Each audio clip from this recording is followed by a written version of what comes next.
Oi, amados do Pai, chegamos ao quarto livro do Pentateuco para a gente continuar a nossa viagem pelas páginas da Bíblia e conhecer cada vez mais o caráter de Deus, seus mandamentos, estatutos. Que incrível, né? Nós começamos a história desde o início da criação do mundo. Nós vimos o pecado separar Adão e Eva do Éden, entendemos a importância da árvore genealógica, passamos pelo dilúvio. E hoje nós sabemos que todo o povo da terra veio da Eva mitocondrial, com uma ramificação de apenas 3 mulheres, que foram as esposas dos 3 filhos de Noé, Sem, Jafé e Cam. Depois nós vimos as nações sendo criadas assim com línguas distintas, confundidas por Deus Pai, Filho e Espírito Santo, que desceram por causa da Torre de Babel. Nós vimos Deus separar um homem, Abraão, e convidá-lo para sair de perto da sua parentela, daquela terra de idólatras, para ir para uma terra que ele mostraria e fazer o leste errar. Vimos também o nascimento de Ismael e a profecia de Deus para esse povo, de 12 príncipes. Depois vimos o nascimento de Isaac, depois o surgimento de Jacó, que teve uma separação assim brusca do seu irmão Esaú. Depois vimos o nascimento das 12 tribos de Israel, que não nasceram em Israel, a não ser Benjamim, né? Porque todos os outros nasceram na Alta Mesopotâmia, entre o norte do atual Iraque e o sudeste da Turquia. Nós vimos a promessa que Deus fez a Abraão passar para Isaac e depois para Jacó, que foi chamado, depois de lutar com Deus, de Israel. Nós vimos José sendo levado ao Egito. Conhecemos a síndrome da mulher de Potifar. O que mais? E a profecia que Deus fez a Abraão, que o povo ficaria escravo no Egito por 400 anos, aconteceu. Vimos também o nascimento de Moisés, que foi criado pela filha do faraó. E aí a gente viu as 10 pragas que Deus mandou para o Egito, antes de acontecer o milagre da travessia do Mar Vermelho. Nós vimos a revelação do Sinai, a entrega dos 10 mandamentos que mudaram o mundo e a arte de criar um espaço sagrado, que foi o tabernáculo, para Deus poder viver no meio do seu povo escolhido. Aí a gente viu Deus instruindo o seu povo com revelações, rituais, consagrações, com o segredo das ofertas, a proibição dos alimentos impuros. O que mais? As vestimentas dos sacerdotes e seu comportamento diante de Deus, representando o povo, e diante do povo, representando Deus. O que mais? Nós conhecemos as 7 festas eternas e mais o sábado, o 8º, né? Conhecemos o ano sabático, o jubileu, as consagrações e ontem os votos a Deus. Uau, quanta coisa nós aprendemos, né? E fizemos 101 vídeos. E hoje nós estamos iniciando Números, que em hebraico eles chamam de No Deserto. Vamos embora começar a leitura? A gente vai começar aqui nessa Bíblia viva. Depois, no decorrer dos dias, a gente vai passando por outras Bíblias para a gente ver a linguagem de outras também. Então vamos lá. Bom, Números, capítulo 1. Abre aí na sua Bíblia e vai nos acompanhando. No primeiro dia do 2º mês do 2º ano, depois que os israelitas saíram do Egito, o Senhor deu as seguintes ordens a Moisés. No tabernáculo, ele estava lá no tabernáculo, hein? No deserto do Sinai, faça um recenseamento, você e Arão, de toda a comunidade de Israel, por grupos de famílias e por famílias, contando todos os homens, um por um, com 20 anos de idade ou mais, que estão aptos para ir à guerra em Israel. Organizados segundo as suas divisões. Um homem de cada tribo, o chefe de grupo de famílias, ajudará vocês. Estes são os nomes dos homens que vão ajudar vocês na contagem. De Ruben, Elisur, filho de Sedeur. De Simeão, Selumiel, filho de Zurizadai. De Judá, Naassor, filho de Aminadab. De Issacar, Natanael, filho de Zoar. De Zebulon, Eliabe, filho de Elon. Dos filhos de José, de Efraim, Elisama, filho de Amiúde. De Manassés, Gamaliel, filho de Pedazur. De Benjamim, Abidã, filho de Gideone. De Dan, Aieser, filho de Amizadai. De Asser, Pagiel, filho de Ocrã. De Gade, Eliasaf, filho de Deuel. De Naphtali, Aira, filho de Enã. Esses foram os líderes das tribos dos seus antepassados, chefes dos grupos de famílias escolhidos dentre a comunidade de Israel. Então Moisés e Arão reuniram os líderes escolhidos, convocaram toda a comunidade no primeiro dia do segundo mês. Reuniram todos os homens de Israel de 20 anos de idade ou mais para fazer a contagem por grupos de famílias e por famílias. Um por um, pelo nome. Fizeram como o Senhor tinha ordenado a Moisés e assim os contaram no deserto do Sinai. Olha o censo aí. Dos descendentes de Ruben, o filho mais velho de Israel, todos os homens de 20 anos ou mais que eram aptos para ir para a guerra ficaram relacionados segundo a sua origem, cada um de acordo com seu grupo de famílias e da sua família. Foram contados ao todo da tribo de Ruben 46.500 homens.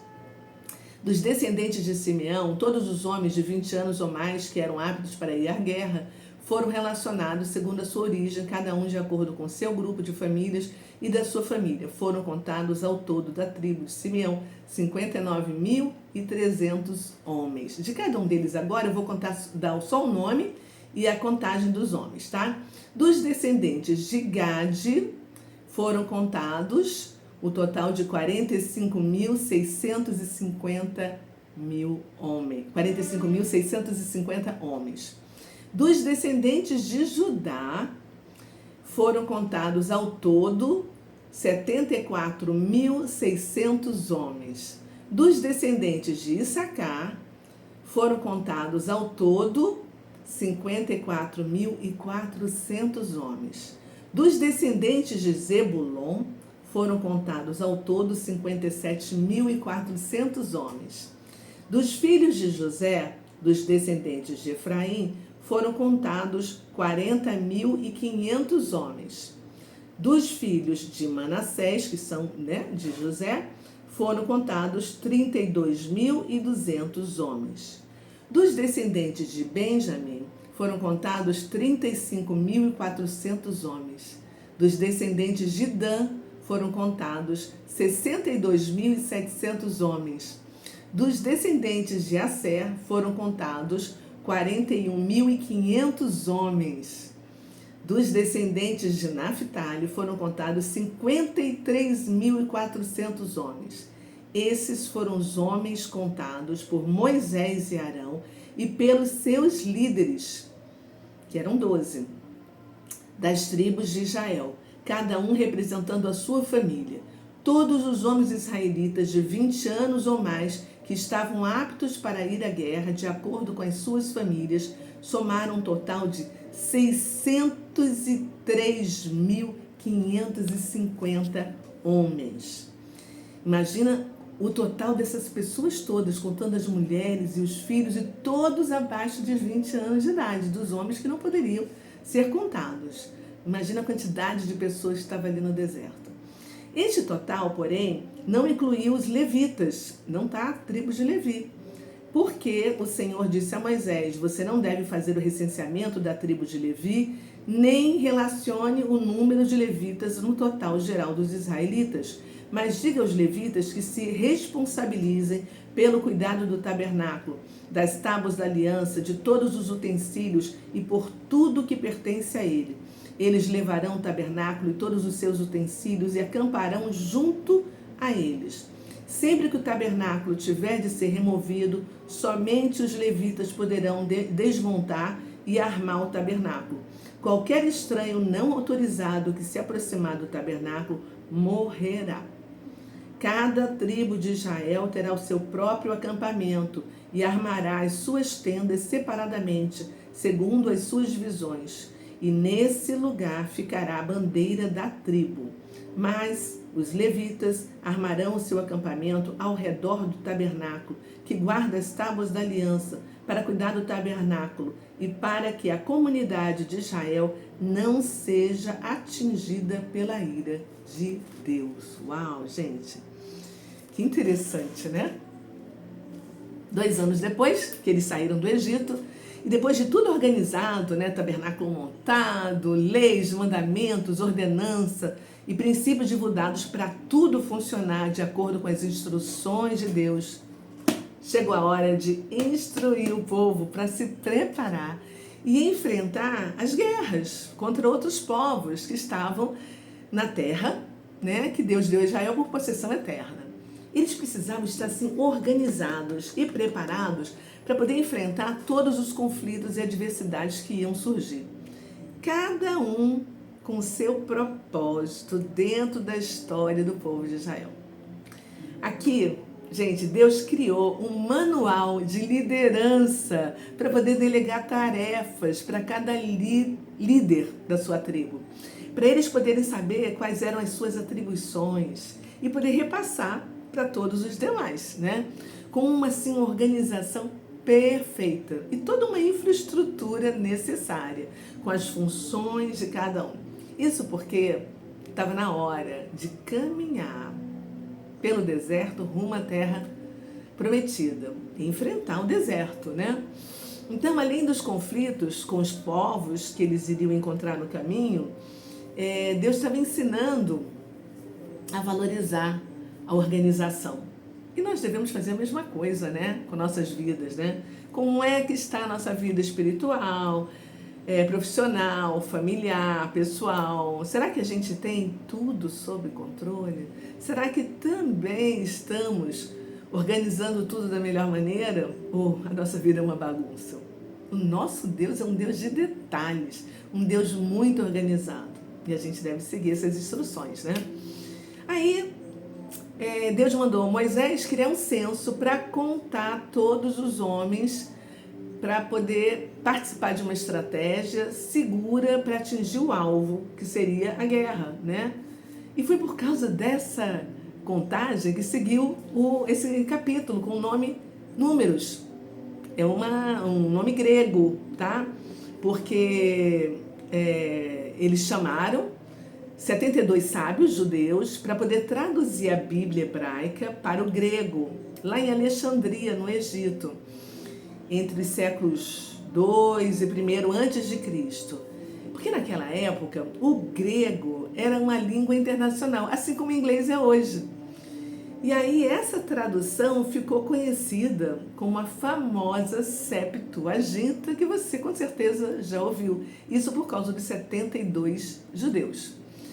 Cada tribo, nesse censo, foi contado e assim organizado por cada um dos líderes, né? O cabeça de cada tribo, que eram homens a partir dos 20 anos de idade, que estariam todos preparados. Isso mostra pra gente que cada um tem um papel e responsabilidade dentro do plano de Deus. E a gente precisa reconhecer o nosso chamado individual e contribuir ativamente na sociedade que a gente vive, né? E a gente viu também que os levitas, eles eram assim a única tribo separada para montar e desmontar todo o tabernáculo e poder fazer esse transporte de tudo, todos os móveis e tudo, os utensílios, né? Eles não iam para a guerra e somente eles poderiam fazer esse serviço e nenhuma outra tribo podia tocar. Deus dá missões distintas para cada um de nós. É Ele quem nos qualifica para nos habilitar ao processo que a gente precisa passar na vida, pelos nossos desertos, porque Ele nos conhece pelo nosso nome. E você? Será que você sabe quais são as atribuições que Deus te deu? Antes mesmo de você nascer, já tinha tudo isso sonhado pelo Senhor. Você conhece suas habilidades, seus dons, seus talentos. Cada um de nós nasceu com uma caixa de ferramentas para ser usada para um propósito específico. Basta a gente ativar, tomar posse, fazer um download disso na nossa vida. O Senhor nos mostra nesse primeiro capítulo de Números, a importância da disciplina, para a gente poder conquistar aquilo que a gente almeja.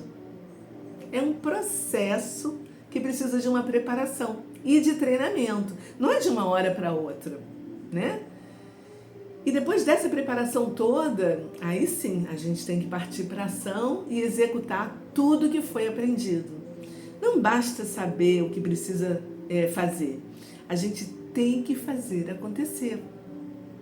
Porque tem muita gente por aí que consome informações, aprende, se capacita, mas não solta, não exercita, não faz nada, fica aprendendo como se fosse assim, um tesouro para ninguém tocar, né? Solta. A gente tem que fazer acontecer. E o censo reafirmou a identidade das tribos e a sua unidade como povo de Deus. Você vê que cada um tinha uma bandeira. Isso nos faz lembrar a importância da nossa identidade em Deus e como parte da sua grande família. É isso aí. Vamos orar hoje? Vamos lá. Ai, Senhor, obrigada pelo novo começo, pelo novo livro, com o primeiro capítulo, com os ensinamentos que vão nos levar pelo caminho reto de volta para casa, Pai. Nós te pedimos que o Teu Espírito Santo nos acompanhe durante toda essa nova jornada, essa trajetória que nós vamos fazer, nos instruindo a cada novo capítulo, Pai. Nós oramos em nome de Jesus e te agradecemos. Muito obrigada. Amém e amém.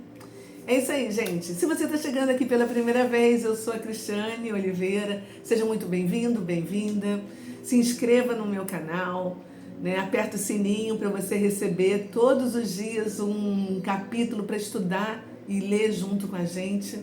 E se você gostou, se isso acrescentou alguma coisa para você, ampliou a sua visão, deu algum insight, deixa o seu like e compartilha com quem você ama. Eu te espero amanhã. Beijo no seu coração. Tchau. Amanhã vamos para Números capítulo 2.